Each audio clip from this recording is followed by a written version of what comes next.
Hi, welcome back to my channel. और मैं बात कर रही थी आईपीएफ के बारे में। आप ये बात सोच रहे होंगे कि मैं आईपीएफ के बारे में इतने सारे वीडियोस बना क्यों रही हूँ।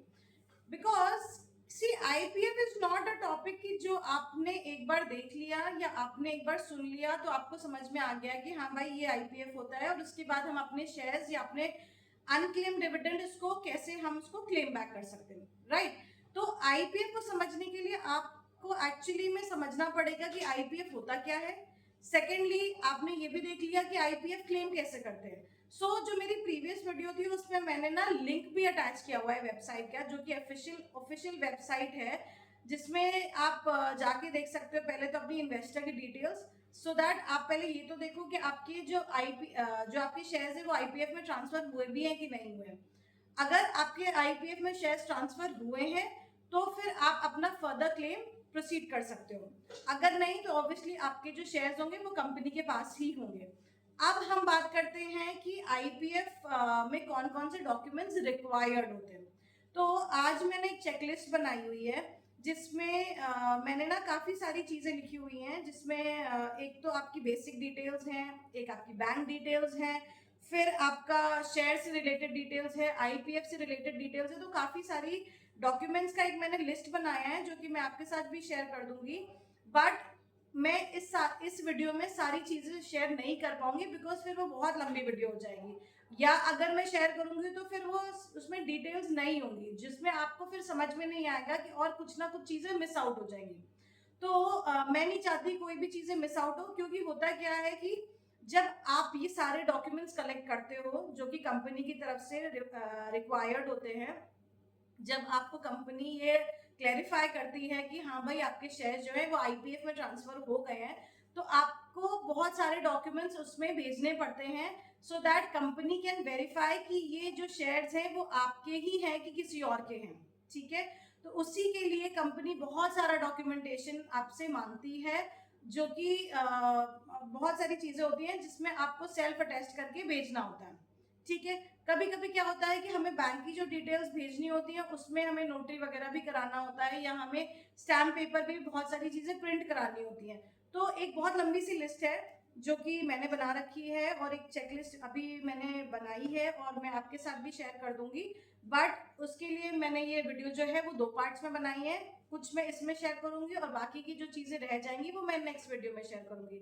So please do watch my videos. आप इसको देख सकते हो, और आपको अगर अच्छी लगेगी तो please do like and subscribe, and do not miss to press the bell icon, so that जब भी मैं नेक्स्ट वीडियो बनाऊं तो आपके पास नोटिफिकेशन आ जाएगा। ठीक है। तो अब टाइम ना वेस्ट करते हुए हम डायरेक्टली आते हैं अपने बैंक के डिटेल्स में, और आपके जो बेसिक डिटेल्स है। अच्छा, एक चीज मैं एक और चीज क्लैरिफाई करना चाहती हूँ कि जैसे जब मेरे डॉक्यूमेंट्स रिक्वायर्ड थे, सपोज जब मैंने अपने अनक्लेम शेयर्स या अपने अनक्लेम डिविडेंड क्लेम किए थे, बिकॉज मेरा केस अलग था कि मेरे जो शेयर्स थे वो खो गए थे, they were physically lost by me, but I had the folio number. मेरे पास सिर्फ फोलियो नंबर था, जिसके बाद मेरे पास सारी डिटेल्स फोलियो नंबर के थ्रू ही मुझे समझ में आई थी। तो जब मैंने वो क्लेम किया था तो मुझसे कंपनी ने जो डॉक्यूमेंट्स मांगे थे, सब तो अलग अलग कंपनीज के मेरे पास शेयर्स थे। तो कभी कभी क्या होता है कि जो कंपनीज होती हैं उनकी रिक्वायरमेंट्स थोड़े डिफरेंट हो सकते हैं, बट जो बेसिक रिक्वायरमेंट्स होते हैं वो ऑलमोस्ट सेम ही रहते हैं। तो सपोज अगर आप ये समझो कि मेरे पास 2 कंपनी के शेयर्स थे फॉर एग्जांपल, तो एक कंपनी ने मुझसे बोला कि मुझे EFIR करानी थी। ठीक है। जो मेरे शेयर्स लॉस्ट हुए थे तो उसमें उन्होंने मुझसे बोला कि आप एक EFIR करवाओ, और उसके बाद उसका जो प्रिंट आउट है वो आप सबमिट करो, और उसमें स्टैंप लगेगा लोकल जो पुलिस थाना था वहां का। ठीक। अब दूसरी कंपनी ने, मैं आपको बताऊं, दूसरी कंपनी ने जो डॉक्यूमेंट्स मांगे उसमें उन्होंने EFIR भी मांगा, और उन्होंने ये भी बोला कि आपको लोकल न्यूज़पेपर में एडवर्टीजमेंट प्रिंट करानी है या पब्लिश करानी है। ठीक।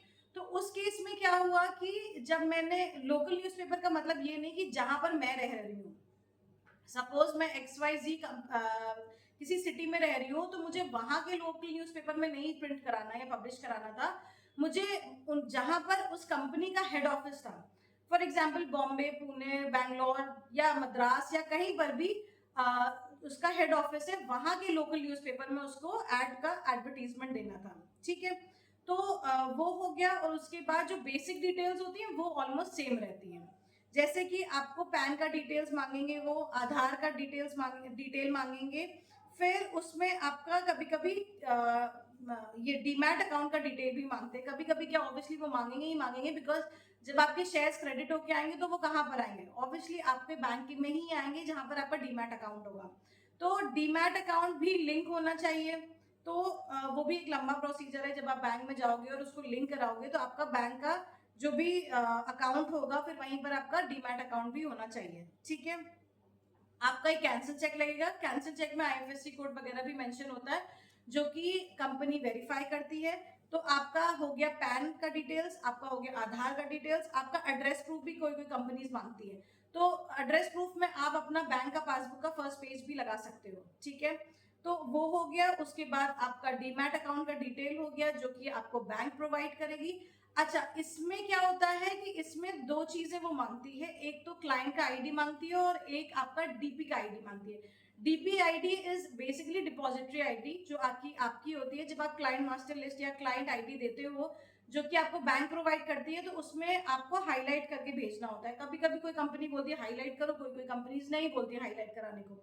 तो आप क्या करोगे, जब वो प्रिंट आउट होता है उसको आप अटैच करोगे और उसमें आप अपना जो भी आपका डिपॉजिटरी आईडी होता है या डीपी आईडी होता है उसको हाईलाइट कर दोगे, so that company can understand कि हाँ आपका जो अकाउंट है वो इसी बैंक में है। ठीक है, तो ये एक बेसिक डिटेल्स हो गई या फिर आपकी जो बैंक की डिटेल्स हो गई जो आपको उसमें मेंशन करनी होती है या आपको उसमें डॉक्यूमेंट्स अटैच करके भेजने होते हैं। ठीक है, इसके बाद शेयर्स की भी कुछ कुछ डॉक्यूमेंट्स रिक्वायर्ड होते हैं या आईपीएफ फॉर्म 5 के भी डॉक्यूमेंट्स रिक्वायर्ड होते हैं जो कि ओरिजिनल आप अटैच करते हो जब आप फॉर्म फिल करते हो।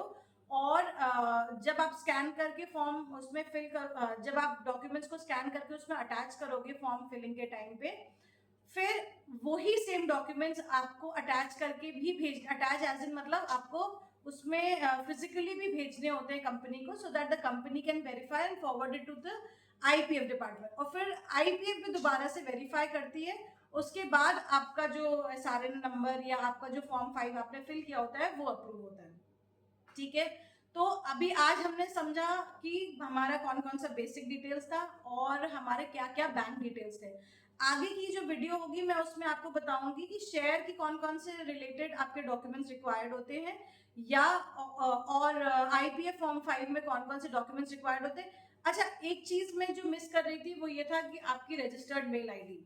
सी, कंपनी आपको जो रिवर्ट करती है अगर मेल के थ्रू, तो वो आपकी रजिस्टर्ड मेल आईडी होनी चाहिए। तो मैं वो भी आपको बताऊंगी कि रजिस्टर्ड मेल आईडी जो है कंपनी कौन सी अप्रूव करती है।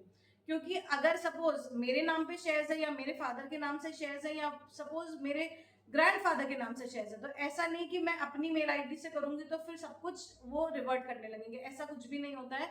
तो there should be a registered mail ID जो कि आप कंपनी को भेजोगे और कंपनी उसको अपने उन्हीं जो आपका डिटेल्स है उसमें अपडेट करेगी और उसके बाद उसी में ही रिवर्ट करेगी। ठीक है, ये सारी चीजें मैं आपको अपने अपकमिंग वीडियोस में बताऊंगी जैसा भी होगा। और अगर आपको कोई स्पेसिफिक टॉपिक के बारे में बात करनी है या आपको कोई चीज समझनी है या आपको किसी डॉक्यूमेंट्स के बारे में समझना है तो please do connect with me, आप इसमें कमेंट कर सकते हो so that I can take up the topic in my next video. और अगर आपको बाकी और भी कुछ चीज़ें मुझसे समझनी है या एक्सप्लेन आप चाहते हो कि मैं आपको एक्सप्लेन करूँ सिंपल तरीके से, तो please do connect with me on my channel in the comment section only. So till then, bye bye, take care and do not miss to press the bell icon so that जब भी मैं next video बनाऊँ तो आपके पास एक notification आ जाए। Okay, till then, bye bye, take care.